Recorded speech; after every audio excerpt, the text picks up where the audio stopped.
महादेव दोस्तों।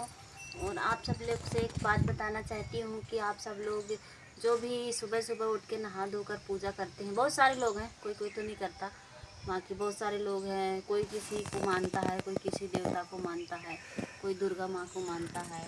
तो हम लोग तो भोलेनाथ को ज़्यादा मानते, दुर्गा माँ को भी मानते हैं, उनकी भी पूजा करते हैं, पर भोलेनाथ की ज़्यादा करते हैं। तो जब भी आप लोग पूजा करें तो आप लोग भोले शंकर को चावल चढ़ाएं, तो चावल थोड़ा सा चावल ज़्यादा चढ़ा दें, क्योंकि वहाँ पे चिड़ियाँ यानी पक्षी आकर खा सके। और जैसे भोलेनाथ को अपन चढ़ाते हैं, उसके बाद इधर भी चढ़ा दें थोड़ा सा, जहाँ स्पेस हो ना हो तो भोलेनाथ के ऊपर ही ज़्यादा चढ़ा दें, तो जो भी चिड़ियाँ आती हैं वो खा जाएं। और चिड़िया कबूतर पक्षी जितने भी हों तो आगे खाएं तो हमको पुण्य होगा। और क्योंकि उन लोगों का जो भी खाना पानी होता हो तो हम ही लोगों से लगा हुआ है, पक्षियों का कहीं ना हमारे कहीं। धर्म में हाँ, और बताया गया है कि पक्षियों को दाना, मुख्य रूप से कहते हैं ना कि क्या पत्थर या भोजन करते हैं, प्रसाद नहीं, श्रद्धा होती है। क्यों?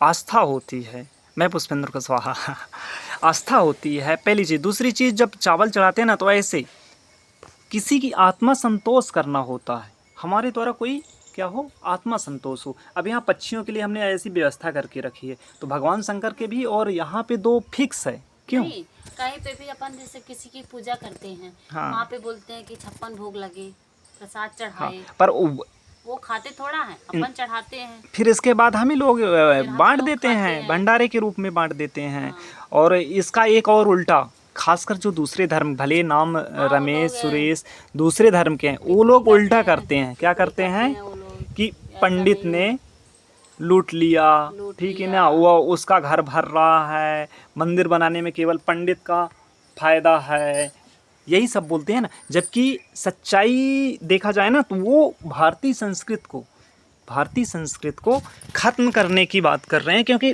भारतीय संस्कृत का वाहक कौन होता है, सच्चाई बोला जाए तो पंडित के अनुसार पूरी एक दूसरे पीढ़ी, इसलिए वो लोग टारगेट करते हैं। और अधिकतर कौन करता है, दूसरे धर्म के मानने वाले, दूसरे धर्म के, भले उनका राम रमेश दिनेश सुरेश, वो या तो क्रिश्चियन धर्म को अपना लेते हैं या फिर बौद्ध धर्म से होते हैं। क्यों? किसी भी धर्म से किसी, होते हैं, खासकर बौद्ध, इस समय पर बौद्ध धर्म अपना धर्म वाले, अपने लिए महान होता है। बौद्ध धर्म वाले एस किसी टी धर्म की S C O B C दलित ऐसा कर करके ना हिंदू में आपस में फोड़ रहे हैं। कह रहे हैं कावड़ उठाने से क्या होता, किताब उठा लेते तो क्या होता। अरे कावड़ का अलग महत्व, आस्था भगवान शंकर का अलग। अरे धर्म का ही ज्ञान नहीं रहेगा तो समाज में कितने भ्रष्ट ऑफिसर क्यों हैं, बहुत सारे भ्रष्ट, जहाँ देखो रिश्वतखोर हैं, अपना अपना देख रहे हैं। क्यों? यही कारण है क्योंकि उन्हें धर्म का ज्ञान नहीं है। जबकि पहले गुरुकुल चल रहे थे, 1635 में पहला इंग्लैंड में स्कूल खुला था। जब हमारे यहाँ, पता है सीमा आपको, 7 लाख गुरुकुल चलते थे और सब धर्म से चलते थे। वहाँ ऐसा, वो लोग एक मनगढ़ंत कहानी बना लेते हैं कि वहाँ क्या S T S C O B C Dalit को पढ़ने का अधिकार था। अरे सबको पढ़ने का अधिकार था, सबको पढ़ने का अधिकार था, ऐसा नहीं है। वो तो सभी को समान कुछ है अधिकार। दूसरे धर्म विधर्म के कारण ये सब बने। नहीं, रामचंद्र जी के जो मित्र थे वो निषाद राज क्यों पढ़ते साथ में, कई ऐसे उदाहरण मिल जाएंगे। सबको अधिकार था गुरुकुल की शिक्षा में, और गांव में होती, और वहाँ संस्कार डाले जाते थे। संस्कार जो आजकल भ्रष्ट होता जा रहा, नहीं बता, इसीलिए समाज में इतना क्या बढ़ रहा है, अपराध। क्यों? ठीक है, अपना अपना धर्म माने, पर किसी धर्म की बुराई ना करें। सबको अपना धर्म प्यारा होता है, जो जिस धर्म से होता है, पर किसी धर्म की बुराई नहीं करना चाहिए, उस धर्म पर टिप्पणी नहीं और करना चाहिए। पंडित, आजकल के तो पंडित कुछ और है, किसी को नहीं बोलना चाहिए कि पंडित ढोंगी है, वो लुटेरा है, वो अपना घर बसा रहा नहीं, है। वो ऐसा करके भारतीय संस्कृति को खत्म कर रहे हैं ना, ऐसा बोल के। उनका तो टारगेट कुछ और, उद्देश्य ठीक है, तो तो कुछ और है। ठीक है। जबकि सच्चाई ये नहीं है। अपने जीवन यापन के लिए हर व्यक्ति लेता है। यदि वो कोई, हालांकि जो मंदिर में सरकारी मंदिर हुई ना, बड़ी बड़ी मंदिर है ना, उसका पूरा पैसा चढ़ावा का कभी, मैं कहता हूँ कभी नहीं देना चाहिए। मेरा मानना है बिल्कुल मत दो चढ़ावा। आप देना तो ऐसे पक्षियों के खाने की व्यवस्था कर दो, गरीब को दे दो, क्योंकि वो पूरा सरकार पैसा लेता है। और सरकार कहाँ यूज करता है, सरकार ही जाने। गरीब हमारे किसी हिंदू, केवल हिंदू मंदिरों का सब सरकार पैसा लेता। हाँ, क्या कह रही किसी हो? गरीब को खाना खिलाओ, उससे अच्छा पुण्य नहीं है आप लोगों को। तो किसी गरीब को भोजन खिलाओ। और जो ये मांगने वाले आते हैं, ये तो कोई भी बन जाते हैं भिखारी। और बोल, जैसे हम लोग गेहूँ चावल आटा देते हैं तो वो लोग नहीं लेते, बोले हमें पैसा चाहिए। और गेहूँ चावल आटा भी ले जाते हैं तो वो लोग बेच देते हैं, और अपना पैसा लेके कहीं कुछ खरीद के, कहीं कोई दारू पीते हैं, कोई सिगरेट पीते हैं, हालांकि उनकी प्रॉब्लम है। पर ऐसा हमारा नहीं करना देना चाहिए। काम है हमारा धर्म। देना काम पर है। पहले के जो हम लोग जो आते हैं तो उनको तो हम यही पहले ब्राह्मण मांगने आते थे, तो उनका मुख्य उद्देश्य था धर्म का प्रचार करना, धर्म का। आज के कोई जो मांगने आता है ना, वो क्यों भिक्षा मांगते थे कि धर्म का हम अपनी भारतीय संस्कृति का प्रचार करेंगे। पहले इस बात को समझो, प्रचार करेंगे और जीवन यापन के लिए उन्हें भिक्षा लेना पड़ती थी, उनके भी परिवार होता था। पर आजकल उल्टा हो गया, केवल बिजनेस बना लिए हैं। और धर्म के यदि किसी से पूछो ना कि 4 वेद कौन से हैं, 18 पुराण कौन से हैं, 12 ज्योतिर्लिंग कहाँ कहाँ हैं, 51 शक्तिपीठ कहाँ कहाँ है, कुछ भी नहीं बता पाएंगे।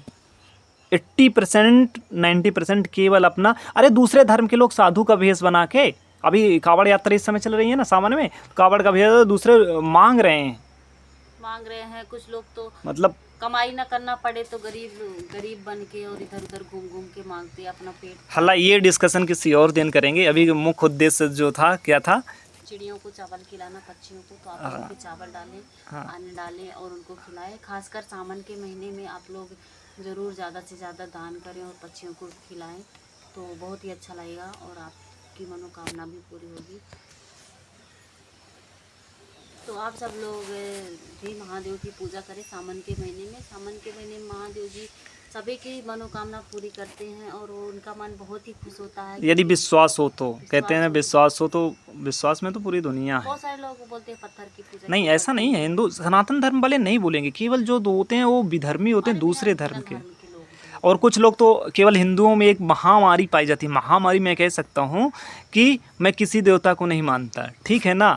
होता ही क्या है, एक महामारी बहुत सारे लोगों में पाई जाती है जो किसी देवता को, उसके दादा परदादा देखा जाए ना, लोग बिना कोई पूजा पाठ नहीं करते। कुछ लोग ऐसे हैं ना पूजा पाठ करते हैं ना नहीं, कुछ, तो उनके दादा परदादा राम राम कह के शंकर जी को एक लोटा जल चढ़ा के मर गए। और वो नीली पीली छतरी जो भी हैं, नीली छतरी वाली जो ठीक है, हमें उनका अपमान नहीं करना चाहिए, जो भी मानते हैं उनका अलग मत है। हम ये कहना चाह रहे हैं कि उनके लड़के वो कह रहे हैं कि मैं किसी देवता को नहीं मानता, देवता का। अरे आप यदि IAS बनना, एक उदाहरण मैं दे रहा हूँ, ठीक है, आप भी समझना समझिए, मैं एक उदाहरण दे रहा हूँ। यदि आपको IAS बनना है तो एंट्रेंस एग्जाम निकालना पड़ेगा कि नहीं निकालना पड़ेगा, इंटरव्यू पास करना पड़ेगा कि नहीं, मेन निकालना पड़ेगा, तब जाके IAS पढ़ोगे। यदि आपको भगवान प्राप्त करना है, भगवान प्राप्त करना मतलब अपने सृष्टि को, पहले था सृष्टि को अपने बस में करना, तो उसके लायक जाप तो करो, समाधि तो लगाओ। क्यों, समाधि तो लगाओ, 1 करोड़ बार नाम तो लो, ध्यान तो केंद्रित करो, तब तो जाके वो एग्ज़ाम पास करोगे, तब तो आपको भगवान मिलेगा, तब तो आपका साथ देंगे। आप ऐसे ही कि क्या होता है कि अभी किसी का भला दुख नहीं काट सकते, अरे उसके लायक तो पहले बनो। वही भगवान का समाधि लगा के कुंडलीन होती हैं, कुंडलीन तो जागरण करो। समस्याएं आती है पर समस्या का हल जो हमारे जो किस्मत में लिखा वो है, पर हमें अपना कर्तव्य करना चाहिए, उसके लायक पहले बनो तो फिर मिलेगा। यही तो बोलिए, समस्याएं आती हैं पर उसका निराकरण ज़्यादा। दुख में कह देते हैं, किसके घर में दुख होता है तो कह देते हैं पत्थर क्या करता। अरे दुख अलग बात है, दुख तो कर्मों के अनुसार है, आपको भोगना ही पड़ेगा। दुख सुख मिलेगा तो कर्मों के अनुसार है। क्यों, दुख सुख कर्मों के अनुसार है, वो तो अलग बात है। पर हम, इसका अर्थ ये नहीं है कि हम अपने अच्छे कर्म बिगाड़ें। जो है सुख की वजह से हम देवता ना माने, कह दें कि क्या है ये मेरा साथ नहीं दे रहे हैं भोले बाबा। अरे सबका साथ देंगे, आप उसके लायक तो बनो। आपकी समस्याओं को बढ़ने नहीं देते हैं। हाँ, समस्या का हल निकालते हैं यदि आप भरोसा रखोगे तो। आपको रास्ता बताते हैं कि यहाँ से यहाँ जाओगे तो ऐसा होगा। आपको रास्ता वो बोल के नहीं बताते हैं, पर आपके माइंड में होता है कि मैं ऐसा करूँ तो मेरा मतलब काम सिद्ध हो जाएगा। तो जब भी आप कहीं बाहर निकले तो आप जिस भी देवता को मानते हैं उसको प्रणाम करके निकलें और बोलें कि मेरा आज का दिन अच्छा हो। और शाम के आने के बाद भी प्रणाम करें। हर हर महादेव।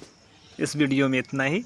इस वीडियो में मेरा फेस नहीं आया, अगली वीडियो में साथ में डिस्कशन करते हैं। सभी लोगों को हर हर हर हर महादेव।